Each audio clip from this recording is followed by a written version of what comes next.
Hi అండి. నేను మీ దేవి సందీప్. ఎలా ఉన్నారు అందరూ? నేనైతే చాలా బాగున్నాను. మీరు బాగుండాలని కోరుకుంటున్నాను. అయితే హాలిడేస్ అన్నీ అయిపోయాయి కదా! ఇంకా మేము డ్యూటీ దగ్గరికి వస్తుండే ఏమైందంటే మేము ట్రైన్ బుక్ చేసుకున్నాము. Lower berth and upper berth book చేసుకున్నామనమాట. సో ఇద్దరికి కదా స్లీపర్. సో మాకు కింద లోయర్ బెర్త్‌లో ఒక సీనియర్ సిటిజన్ కేరళ నుండి ఫ్రమ్ కేరళ తను వస్తున్నాడు. Wife and husband. తన వైఫ్ అతనికి ఆపోజిట్‌లో కూర్చొని తను ఇక్కడ కూర్చుని. ఇప్పుడు 5:00కి మాకు journey. At least 5 hours journey, 6 hours ఉంటుంది.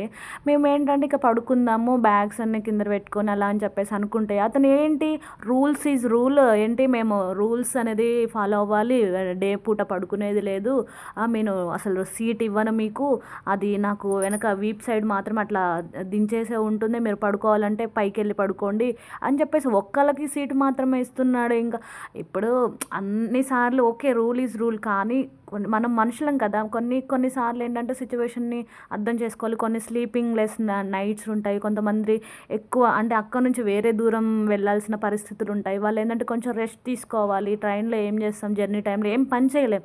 అలా అని చెప్పేసి ఆలోచించవచ్చు కదా. అతను ఏం ఆలోచించకుండా అట్లనే మమ్మల్ని చాలాసేపు సతాయించాడు. అలాగే మేమైతే ఇంకా టీసీ కూడా చెప్పాము. అతను ఏమన్నాడంటే, సార్ రూలు ఇప్పుడు డే పూట పడుకోకూడదు ఇక్కడ అని చెప్పేసి చెప్పాడనమాట.